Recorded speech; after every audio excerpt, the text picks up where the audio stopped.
예수님께서 승천하시고 난 이후에 제자 공동체와 많은 여인들은 마가의 다락방에 모여서 기도하는 일에 전념했다라고 하는 말씀을 우리가 지난주에 살펴봤습니다.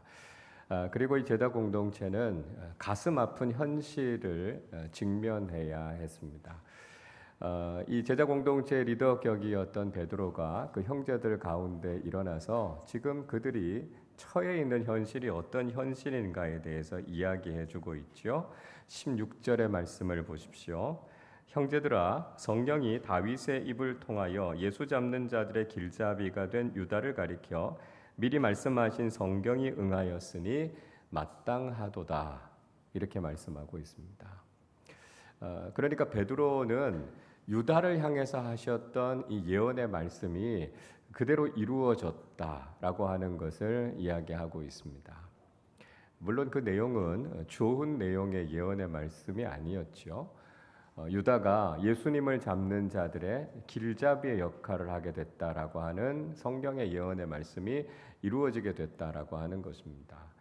유다는 예수님의 제자로서 예수님께 충성을 다하는 삶을 살았어야 했는데 오히려 예수님을 잡는 자들을 안내하는 역할을 하게 됐다라고 하는 이야기를 하고 있는 것이죠.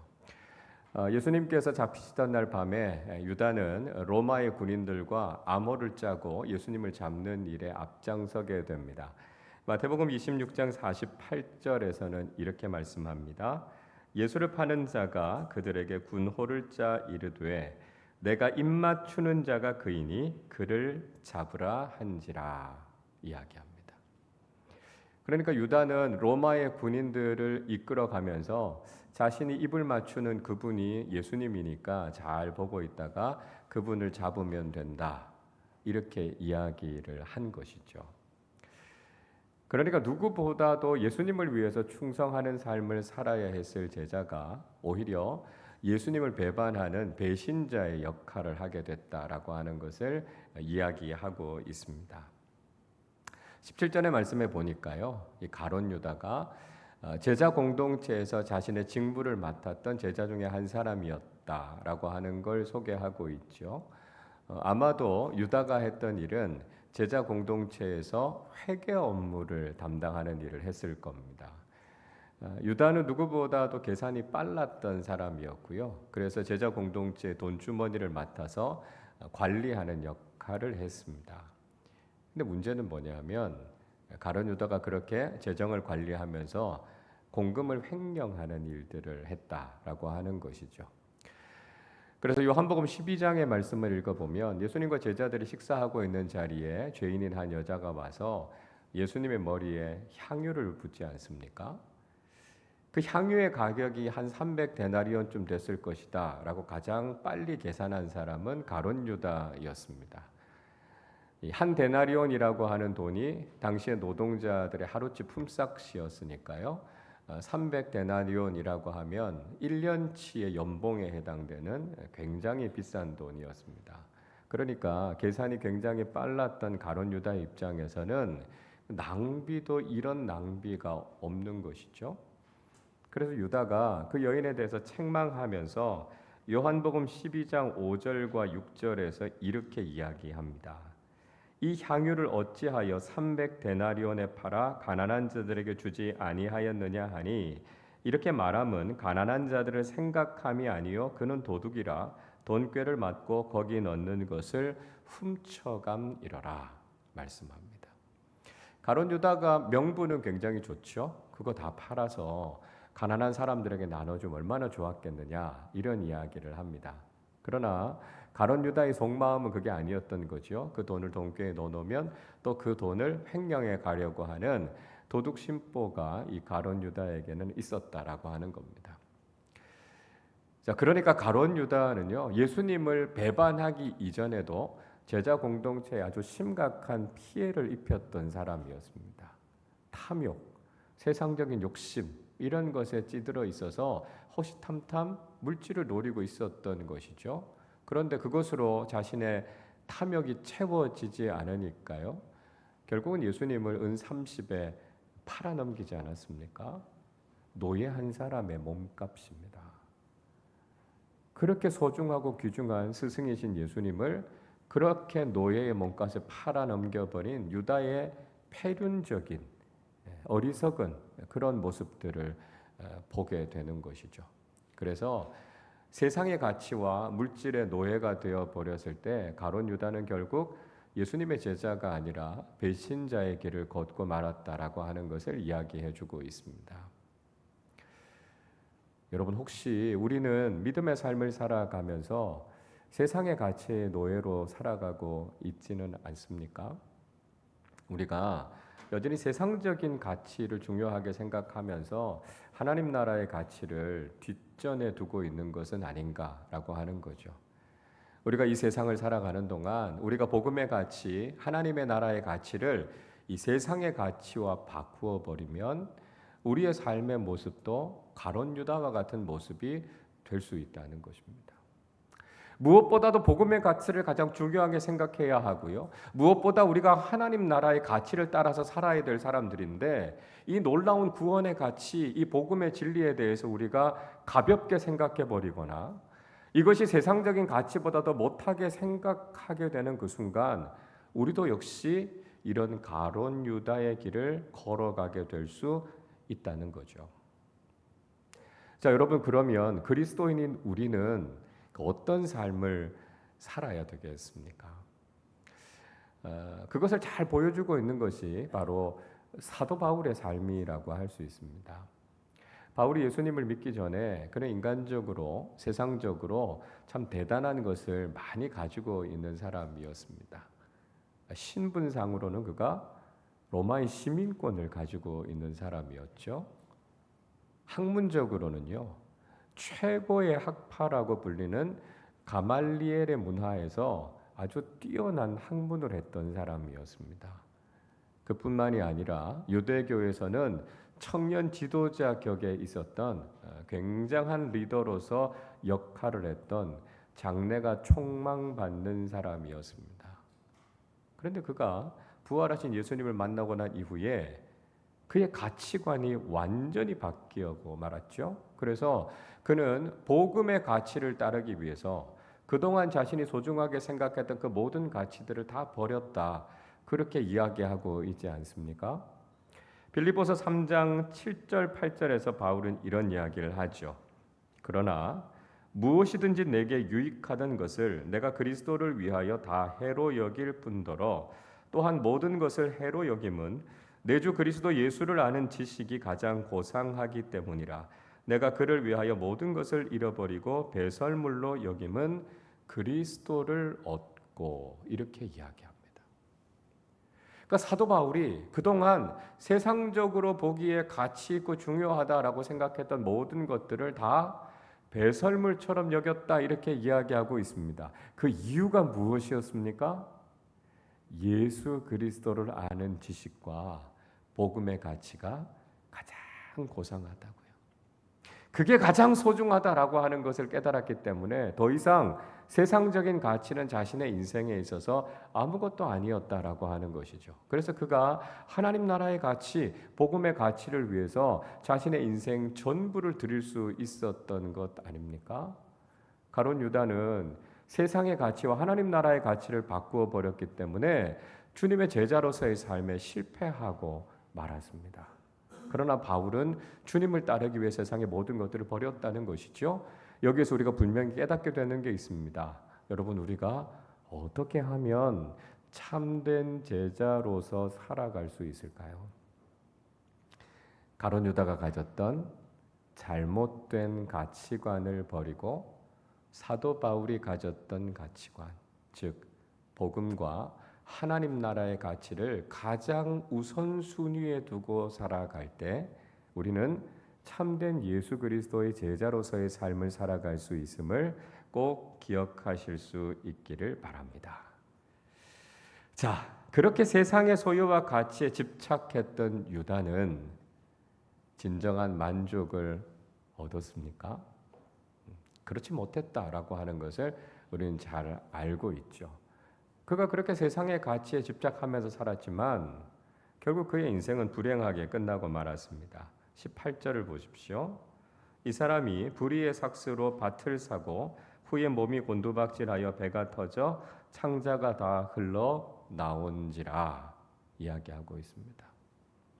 자, 그렇게 탐욕에 이끌려서 세상의 가치를 추구하면서 예수님을 배반하는 삶을 살았지만 그의 탐욕은 채워지지 않았습니다.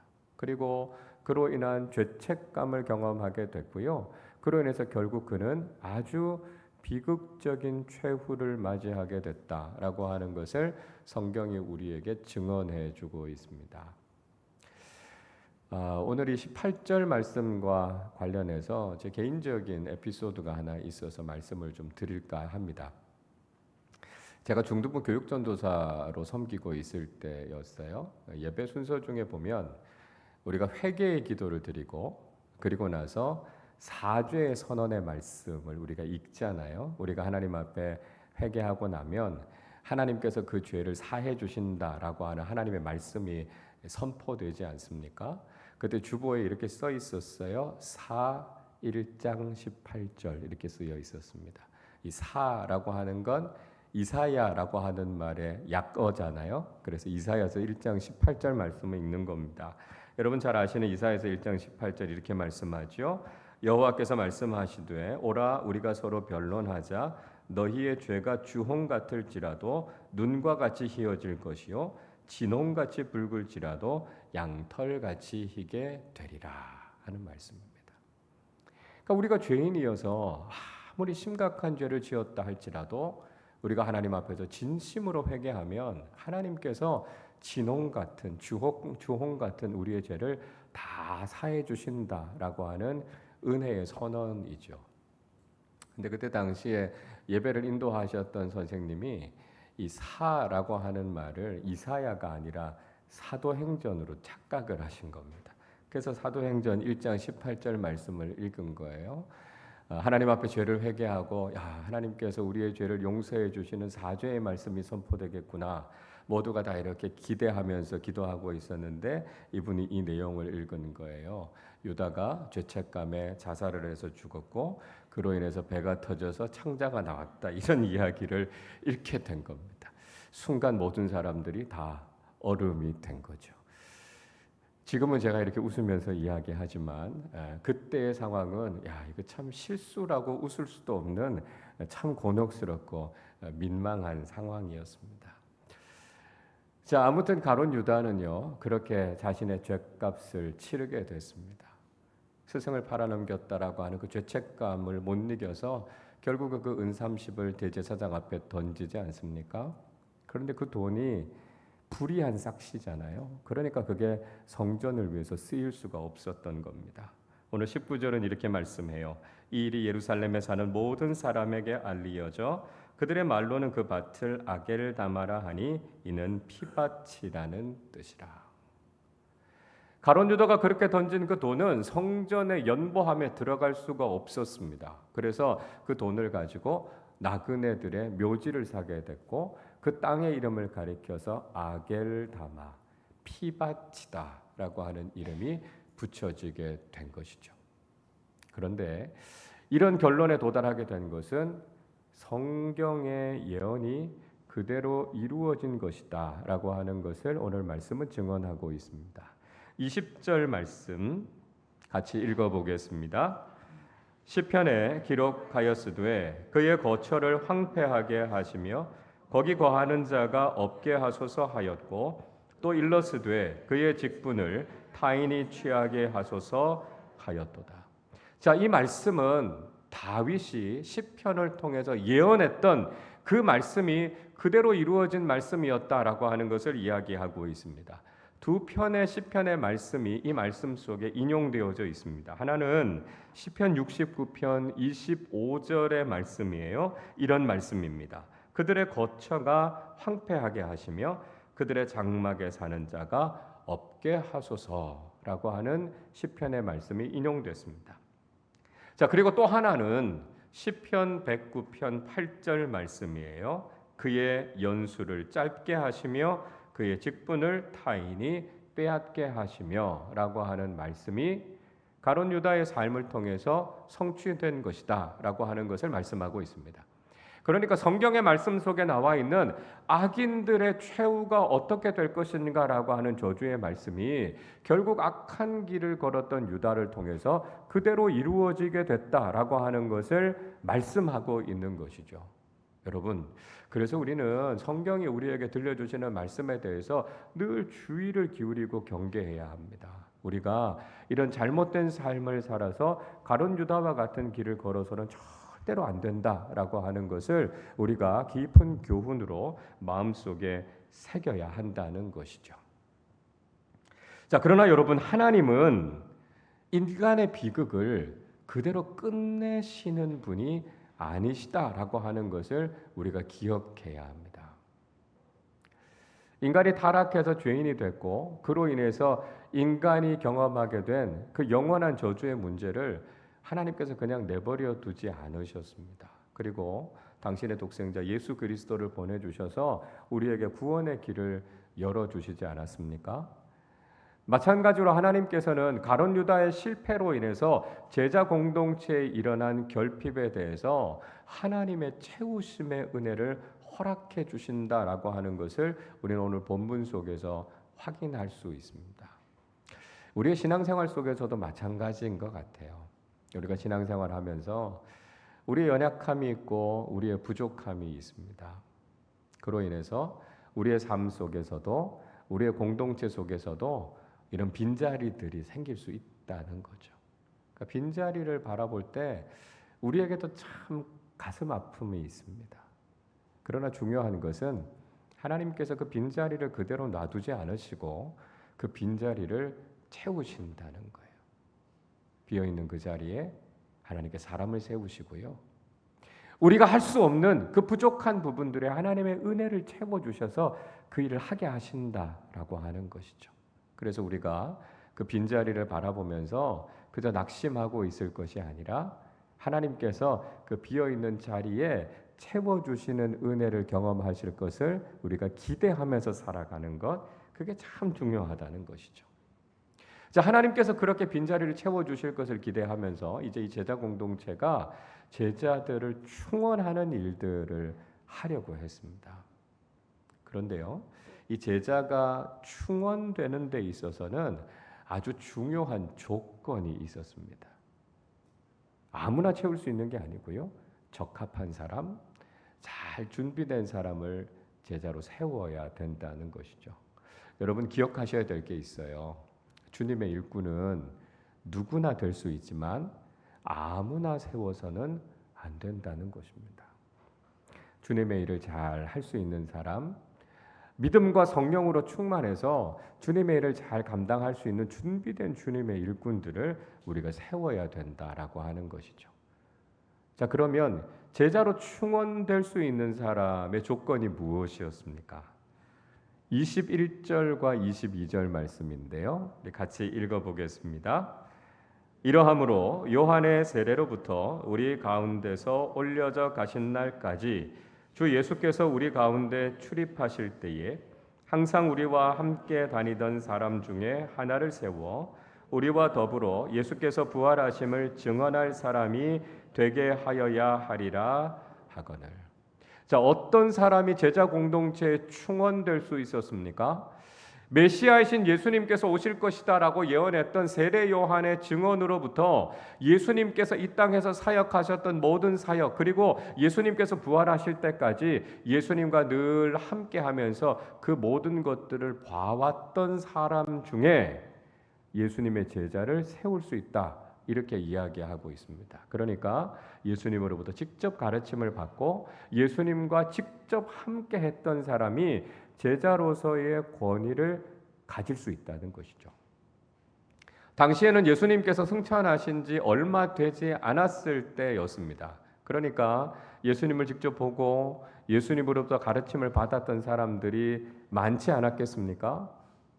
근데 예수님을 보지 못했고 예수님으로부터 가르침을 받지 못했던 사람이 제자 공동체 일원으로 들어간다라고 하는 것을 당시에는 받아들이기 어려웠을 겁니다. 그래서 예수님과 늘 함께 있었고 예수님이 어떤 말씀을 가르치셨는지에 대해서 잘 아는 사람들 중에 한 사람을 제자로 세워야 됐다라고 하는 것이죠. 그것이 바로 제자로서의 영적인 권위를 담보해 주는 아주 중요한 조건이 됐다는 것입니다.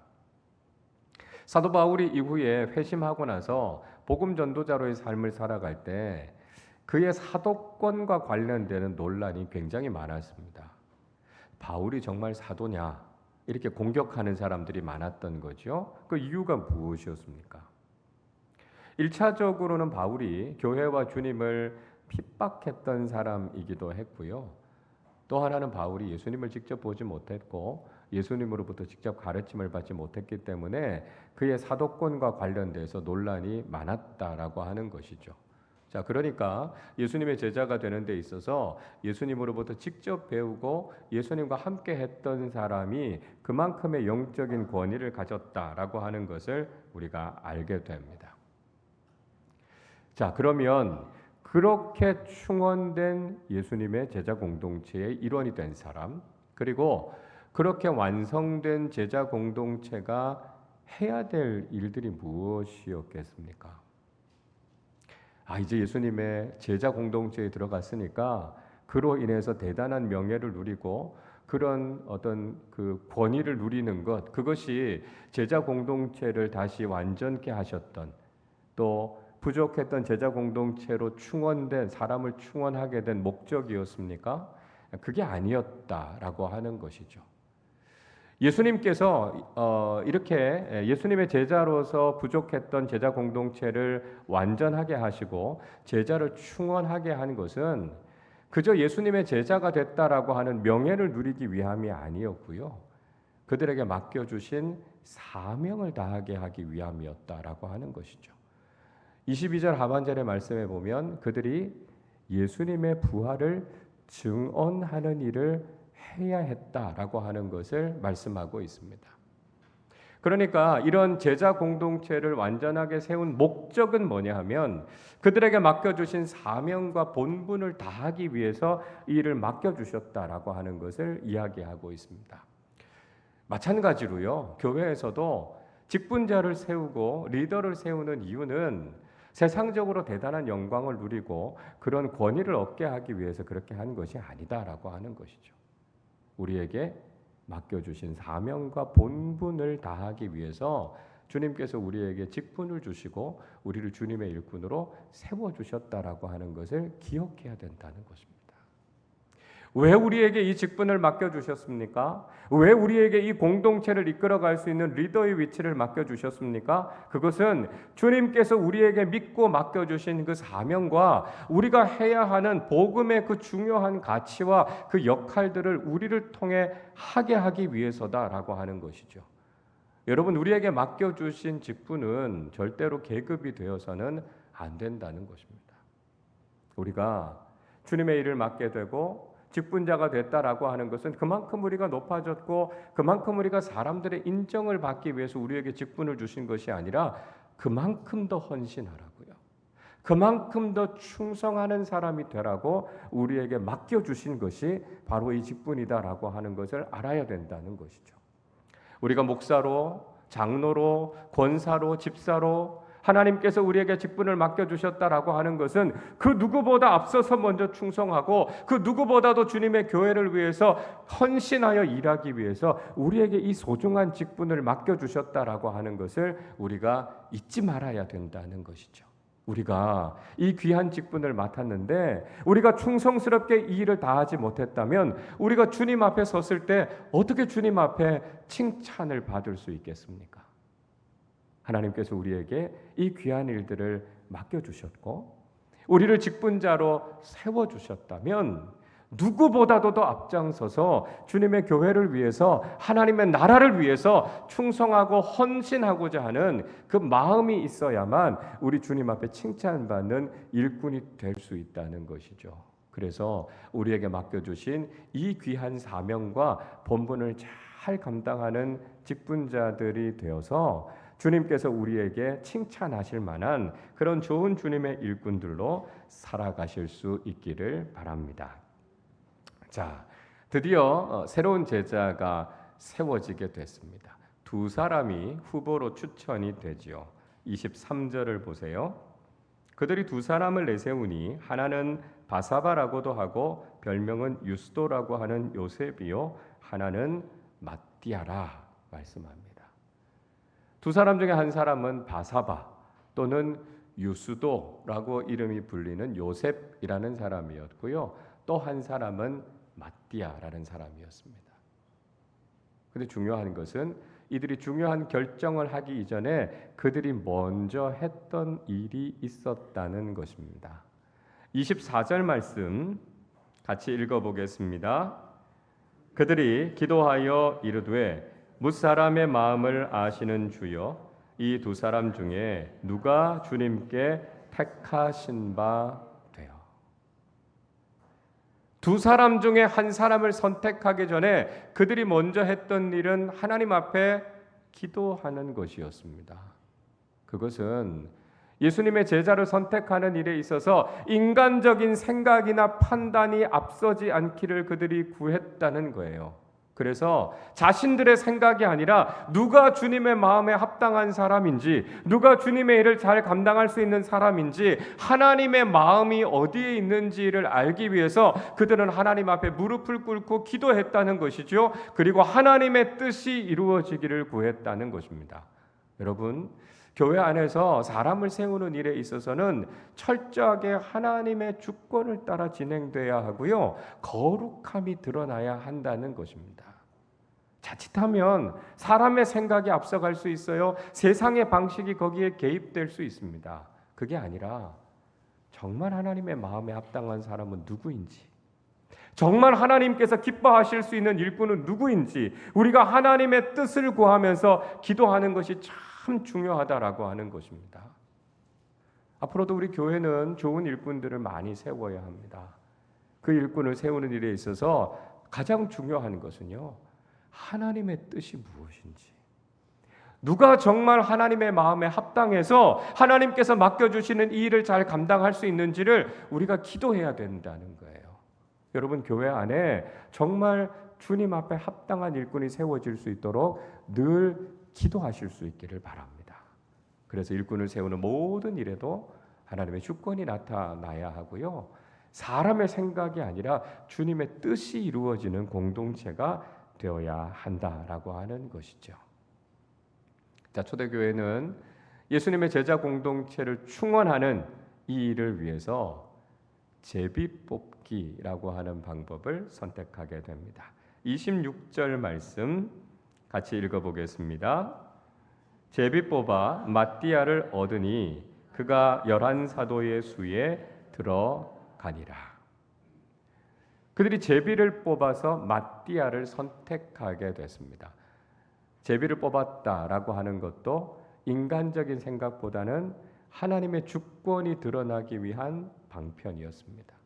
그러니까 인간적으로 보면 아니 이거 뭐 우연한 방법이 아닌가 이렇게 생각할 수 있지만 그 가운데 하나님의 개입하심이 있다라고 하는 것을 이야기하고 있는 것이죠. 그래서 성경에서 하나님의 뜻을 구하면서 이런 제비뽑기의 방법들이 종종 사용되지 않았습니까? 대표적인 것이 여호수아 시대에 이스라엘의 12지파가 땅을 분배받을 때 이 제비뽑기를 통해서 받게 됩니다. 그래서 공정하고 공평한 방법으로 진행될 수 있도록, 그리고 무엇보다 하나님의 뜻이 실현될 수 있도록 그렇게 했다라고 하는 것이죠.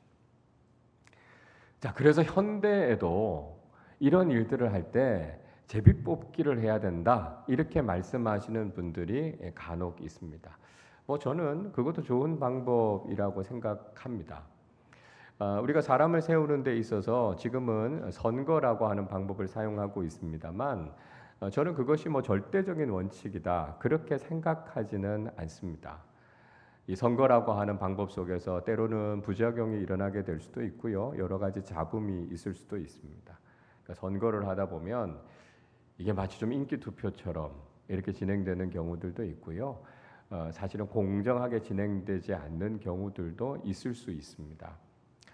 그러나 어쨌든 지금 우리가 처해 있는 상황에서는 차선이지만 그게 제일 좋은 방법 중에 하나이기 때문에 우리가 선거를 통해서 일꾼들을 세우고 있고, 또 교회의 헌법이 규정하고 있는 것을 우리가 충실하게 따르기 위해서 우리가 가장 바르고 공정한 방법으로 선거를 진행하고 있습니다.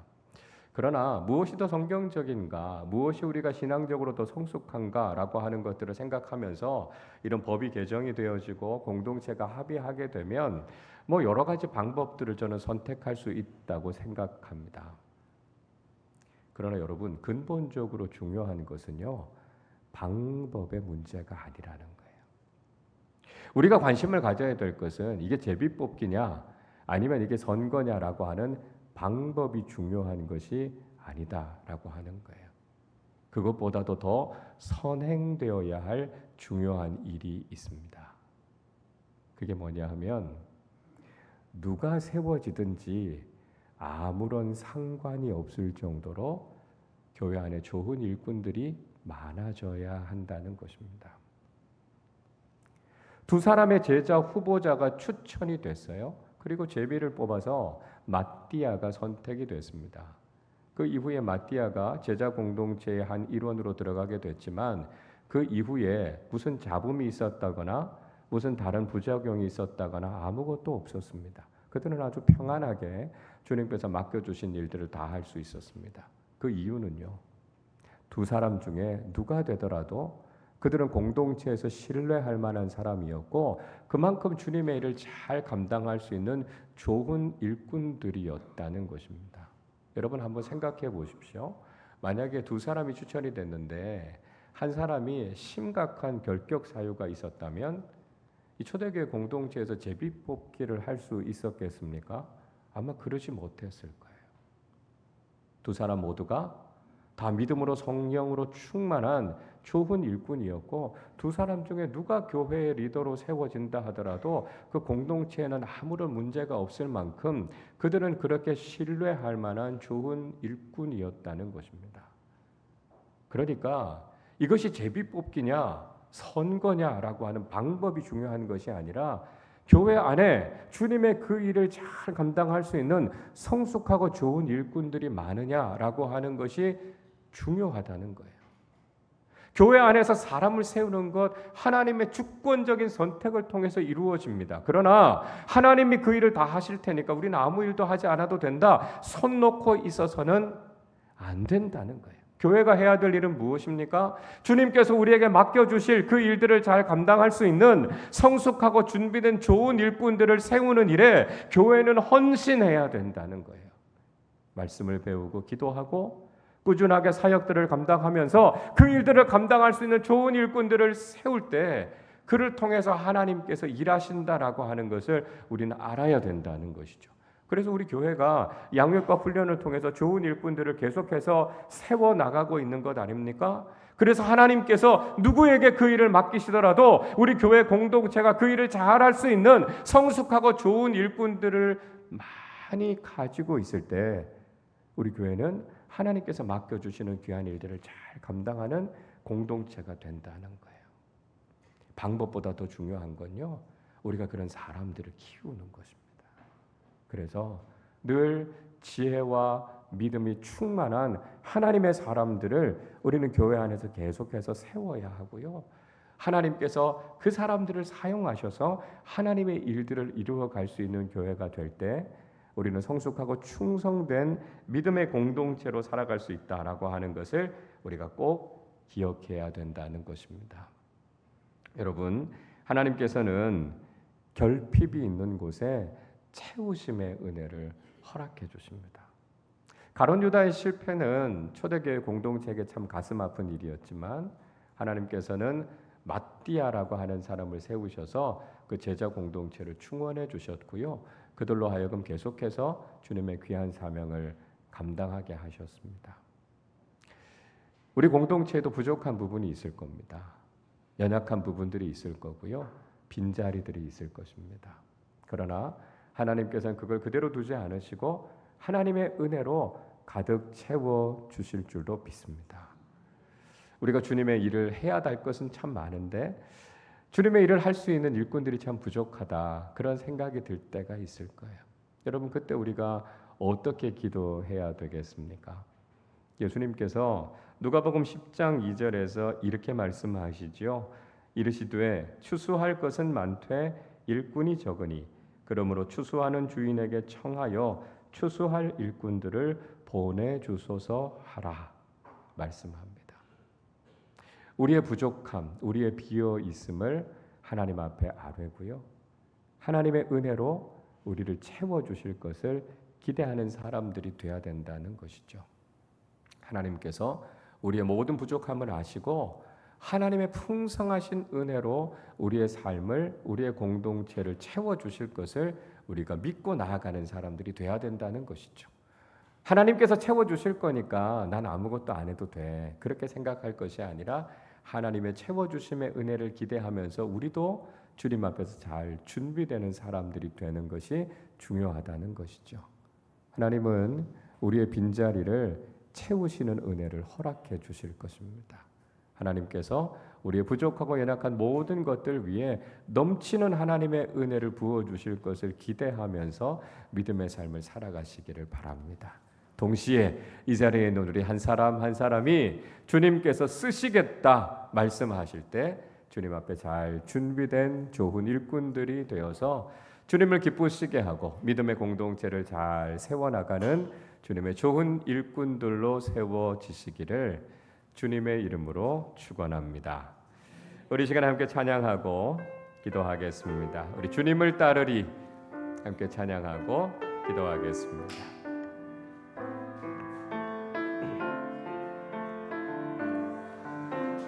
주님을 따르리, 주님을 따르리, 내 십자가 지고 주 따르리, 주님을 따르리, 내 십자가 지고 주 주님을 따르리, 주님을 따르리, 내 십자가 지고 주 따르리, 주님을 따르리, 내 십자가 지고 주 따르리. 주를 따르려거든, 주를 따르려거든 자기를 부인하고 따르라.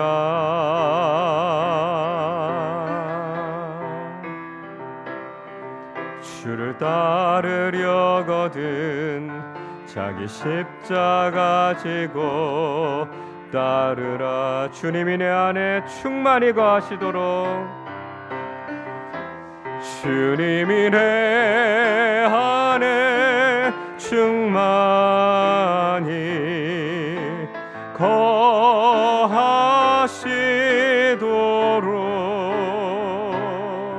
자기를 부인하고 자기 십자가 지고 주님이 내 안에 충만히 거하시도록,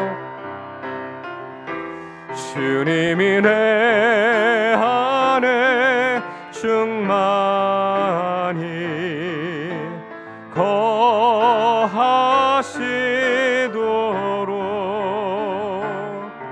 자기를 부인하고 자기 십자가 지고 따르라. 주님을 따르리,